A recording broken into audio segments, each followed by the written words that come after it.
गीता एक राजनीति की बुक है।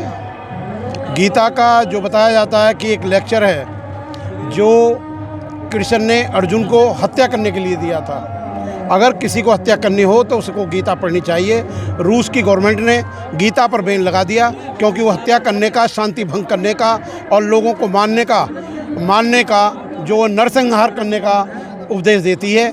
और गीता को बुद्ध के तो बाद में नहीं, उसके बाद अशोक के बाद में भी दूसरी और चौथी शताब्दी में लिखा गया है, क्योंकि प्रोफेसर मैक्स मुलर ने कहा है कि भारत में सम्राट अशोक से पहले कोई भी ऐसा सिद्धांत, ऐसा प्रूफ नहीं मिलता कि यहाँ के लोग लिखना जानते थे।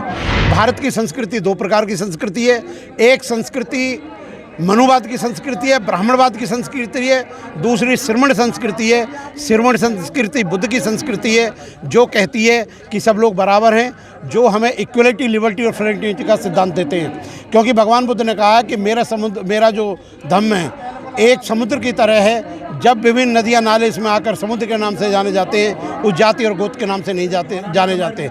इसलिए भगवान बुद्ध का धर्म मानवता का है, समानता का है और भाईचारे का है। और बुद्ध ने खुद धम्मपद में कहा है कि जब कोई नवतरुण बौद्ध धर्म में आ जाता है तो इस संसार को ऐसे प्रकाशित करता है जैसे बादलों से मुक्त चंद्रमा इस संसार को प्रकाश देता है। और मैं आपको बता दूं कि जिस प्रकार हिमालय से गिरने वाली धारा को दुनिया की कोई भी ताकत समुद्र में मिलने से नहीं रोक सकती, उसी प्रकार आज के समय में दुनिया की कोई भी ताकत भारत के अंदर बौद्ध धर्म को फैलने से नहीं रोक सकती है। देखो, मनुवाद जो है वो कुछ स्वार्थी, शोषण करने वाले लोगों का मूर्खता के सिद्धांत हैं, जिनमें बराबरी का सिद्धांत नहीं है, जिनमें आदमी की इज्जत का नहीं है, जिनका शोषण करने का भी इंसान के द्वारा जो प्रोसीजर बनना है। मनुवाद वो लोग हैं जो मंदिर में बैठकर जो लोग मंदिर में बनाते हैं उन्हीं को ही, उनका ही शोषण करते हैं। और देश में छुआछात, जातिवाद और जो फूट का काम हुआ है वो मनुवाद की देश को देन है। नमस्कार, मेरा नाम है सुरेंद्र सिंह और आप देख रहे हैं SF न्यूज़। आप जो हमारे साथ में लंबी चौड़ी शख्सियत देख रहे हैं ये किसी नाम तारीफ की मोहताज नहीं है। Advocate IR Singh supreme court के अधिवक्ता हैं, अपनी बात को दबंगता से रखते हैं। अच्छे से अच्छे लोग दिल थाम के बैठ जाते हैं अपने दिल की धड़कनों को। उसका कारण है कि IR सिंह जी किसी की चेहरा देख के बात नहीं करते हैं। स्वागत है आपका हमारे चैनल में। बहुत बहुत धन्यवाद आपके लिए, आपके चैनल के लिए। जी IR सिंह जी, आप बातों में ये बोलते हैं मनुवाद को, बहुत सारी बातें बोलते हैं। मनुवाद है क्या, वो हम आपसे जानेंगे।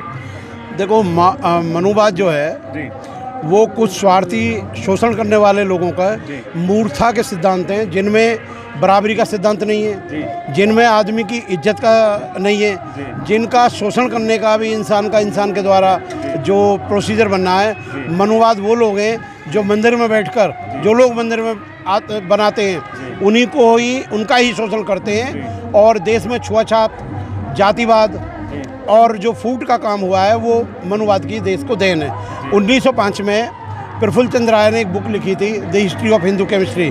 उस वाली बुक में ये कहा गया कि भारत की गुलामी के केवल दो कारण हैं। पहला कारण यहाँ पे जातिवाद है, आपसी फूट है, छुआछात है। और दूसरा कारण भारत के अंदर गैर वैज्ञानिकवाद शिक्षाओं का प्रचार है, जिसमें वेद की और गीता की शिक्षाएं हैं, जो देश में अंधविश्वास और अंधकार फैला रही है। आप बोल रहे हैं गीता का अंधविश्वास है, लेकिन गीता के जो श्लोक हैं वो तो कहीं ज़्यादा देश को मजबूत करते हैं और तमाम जगह पे श्लोकों का इस्तेमाल भी किया जाता है और जगह जगह स्कूलों की दीवारों पे भी लिखा होता है। क्या कहेंगे? गीता एक राजनीति की बुक है। गीता का जो बताया जाता है कि एक लेक्चर है जो कृष्ण ने अर्जुन को हत्या करने के लिए दिया था। अगर किसी को हत्या करनी हो तो उसको गीता पढ़नी चाहिए। रूस की गवर्नमेंट ने गीता पर बैन लगा दिया क्योंकि वो हत्या करने का, शांति भंग करने का और लोगों को मानने का जो नरसंहार करने का उपदेश देती है। और गीता को बुद्ध के तो बाद में नहीं, उसके बाद अशोक के बाद में भी दूसरी और चौथी शताब्दी में लिखा गया है, क्योंकि प्रोफेसर मैक्स मुलर ने कहा है कि भारत में सम्राट अशोक से पहले कोई भी ऐसा सिद्धांत, ऐसा प्रूफ नहीं मिलता कि यहाँ के लोग लिखना जानते थे। सर्वप्रथम जो सम्राट अशोक के स्तंभ बौद्ध धर्म के विद्वानों ने लिखे हैं उनसे पहला प्रूफ मिलता है कि यहाँ के लोग लिखना जानते थे। उससे पहले कोई भी आदमी यहाँ लिखना नहीं जानता था। इसलिए वेद और गीता या कोई भी पुराण या कोई भी जो पुस्तक है वो सब बुद्ध के 4वीं और 6वीं 7वीं 8वीं शताब्दी के बाद लिखा गया है। वैसे प्राण शब्द का अर्थ ही होता है पुराण शब्द का कि इसमें झूठ ज़्यादा है, काल्पनिक है, इस बात का बुरा न माने। इसलिए जहाँ तक उसका बात है मनुवाद का, भारत की संस्कृति 2 प्रकार की संस्कृति है। एक संस्कृति मनुवाद की संस्कृति है, ब्राह्मणवाद की संस्कृति है। दूसरी श्रमण संस्कृति है। श्रमण संस्कृति बुद्ध की संस्कृति है जो कहती है कि सब लोग बराबर हैं, जो हमें इक्वलिटी, लिबर्टी और फ्रेटर्निटी का सिद्धांत देते हैं। क्योंकि भगवान बुद्ध ने कहा है कि मेरा जो धम्म है एक समुद्र की तरह है। जब विभिन्न नदियां नाले इसमें आकर समुद्र के नाम से जाने जाते हैं, उस जाति और गोत्र के नाम से नहीं जाने जाते।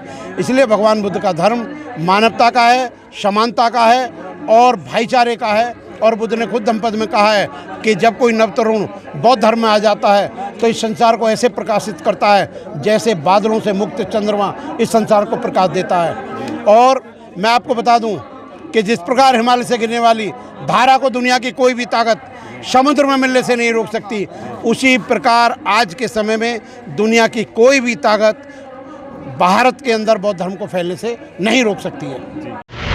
अगर आपने अभी तक हमारा चैनल सब्सक्राइब नहीं किया है तो सब्सक्राइब करें और घंटी का बटन बिल्कुल भी दबाना ना भूलें ताकि सभी लेटेस्ट खबरें पहुंच सकें आप पे सबसे पहले।